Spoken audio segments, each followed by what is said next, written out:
Alors, on va revenir aujourd'hui sur un sujet qui me tient particulièrement à cœur, c'est la compréhension, la vulgarisation des événements économiques et internationaux à travers le monde. Les exemples des autres pays vous permettront de vous éclairer de votre propre pays. Et il ne faut pas croire que pour comprendre la question des exportations du Cameroun, il faut se limiter au Cameroun. Là, vous avez tout perdu, vous n'avez rien compris.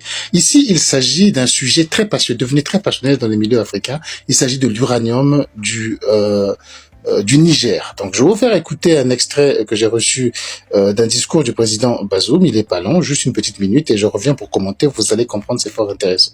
Je suis du Sud, je suis dans un rapport totalement décomplexé avec qui que ce soit. La France. La France. J'ai l'habitude de le dire. Entre la France et nous, il y a une mine d'uranium qui produit 2000 tonnes par an. La tonne se vend à 50 000 francs CFA, ça fait 100 milliards de francs CFA.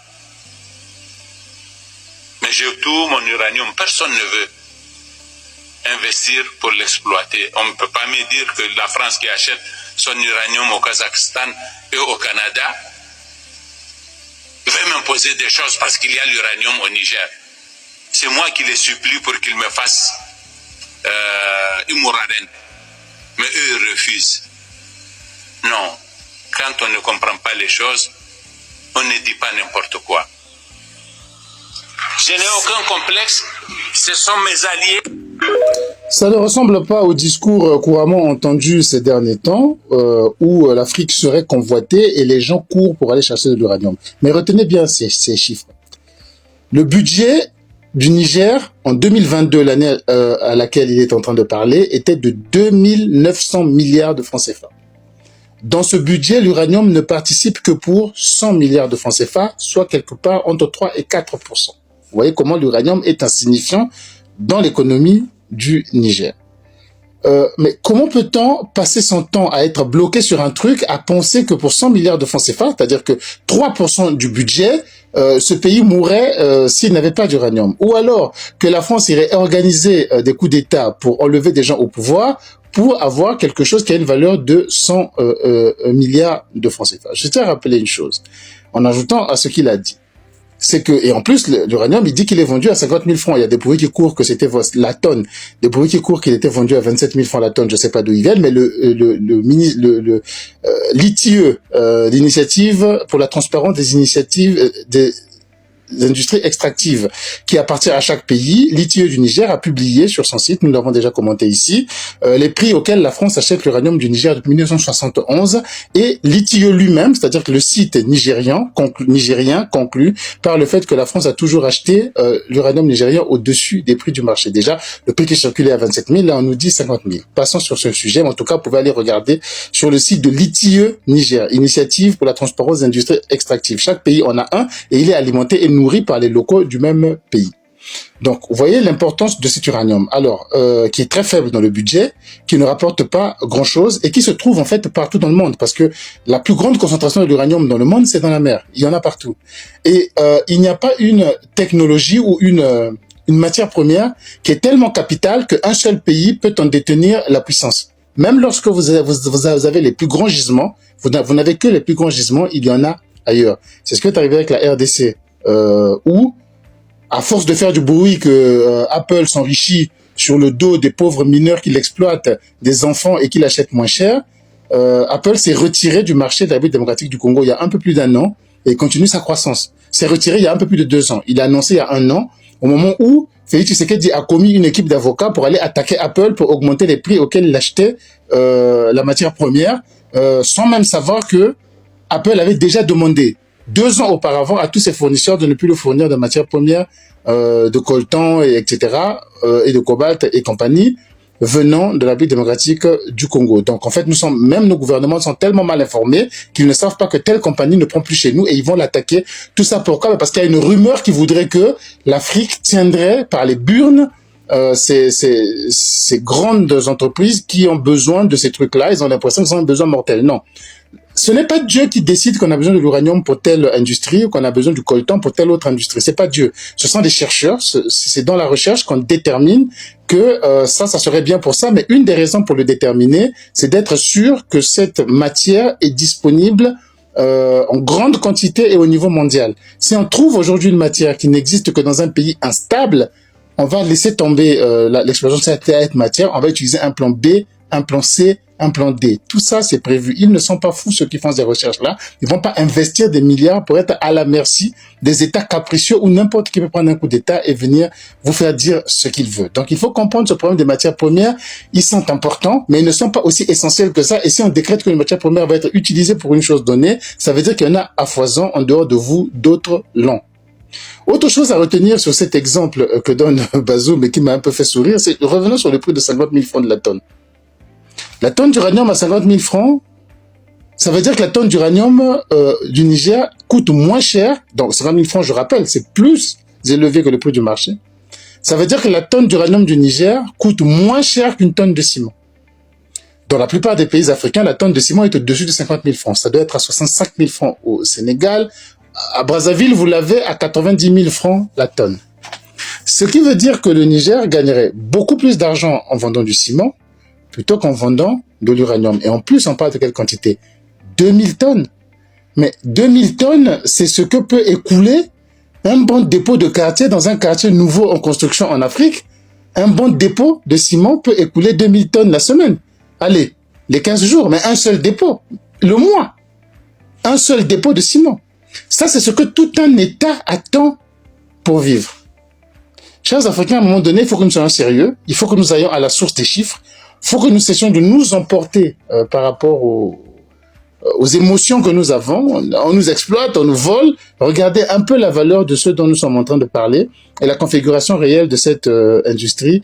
Voilà, je suis quand même triste de tout ce débat sur on nous envie, on veut nous voler, on veut nous trucs pour si peu. Mais vraiment si peu. Fortement remplaçable, qui existe un peu partout. Je sais, il y aura des commentaires pour dire, mais pourquoi la France s'accroche? Il n'y a aucune note d'accroche. La France a déjà acheté, en fait, l'uranium qui se trouve aujourd'hui en déplacement, mais on sait aujourd'hui qu'il est stocké près de l'aéroport et là où on a tiré il n'y a pas longtemps au Niger. Mais c'est déjà payé. Ça, c'est même pas la France. C'est une entreprise qui l'a payé. C'est déjà payé. L'entreprise a le droit de récupérer son truc. Malheureusement, ça se passe comme ça. On va pas faire une guerre mondiale pour si peu, quoi. Pour 2000 tonnes d'un produit qui coûte moins cher que le ciment. Un peu de sérieux, quoi.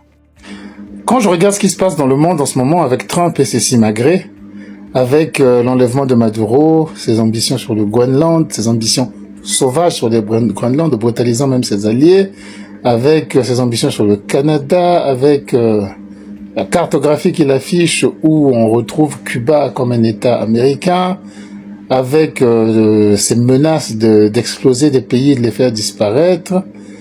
Quand je regarde tout ça, j'ai l'impression que c'est la matérialisation, en fait, c'est la leçon pratique de tout ce que j'essaie de vous partager depuis près de 2 ans de la compréhension du monde que j'essaie de vous donner. Ce que j'essaie de vous dire, c'est que le multilatéralisme est plutôt d'intérêt pour les pays les plus pauvres, en particulier les pays africains qui sont évidemment les plus pauvres du monde.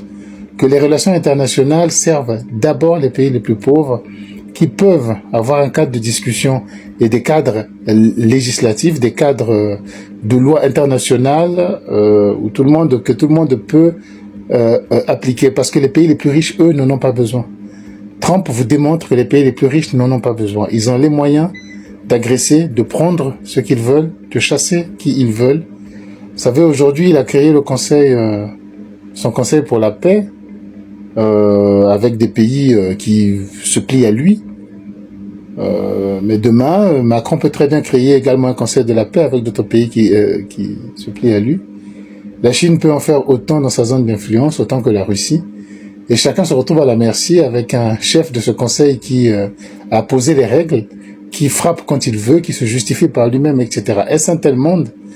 Est-il préférable que celui de l'ONU qui n'est pas parfait, qui est appelé à évoluer, mais où il y a un équilibre des forces, où tout le monde s'invite à obéir à un certain nombre de règles communes, qui peuvent également être violées, mais dont la plupart du temps sont quand même appliquées. Parce qu'il y a dans la culture populaire, dans le débat de rue africain, ce rejet de l'ONU, cette haine de l'ONU, comme si, et cette théorie selon laquelle les relations internationales sont une prétention pour les pays riches pour se cacher derrière quelque chose. Ils n'ont pas besoin de se cacher, ils vont se cacher de quoi? Sinon vous risquerez de les faire honte dans les réseaux sociaux. Ils n'en ont pas besoin. Ils peuvent aller directement frapper, enlever des présidents qu'ils n'aiment pas en plein jour. Ils peuvent directement aller intégrer des pays qui veulent peut-être être indépendants. Ils peuvent vous contester. Vous voyez ce que Trump dit à propos du Groenland, c'est pas parce qu'un bateau est arrivé là-bas que vous prétendez que c'est chez vous. Qu'est-ce qu'un Congolais pourrait dire comme prétention pour dire que le Congo est indivisible, etc. Qu'est-ce qu'il pourrait dire? C'est même pas eux qui ont réuni l'ensemble des territoires qui font le pays, ce n'est même pas eux qui ont décidé que ce pays devait prendre l'indépendance. Ce rythme, c'est même pas eux.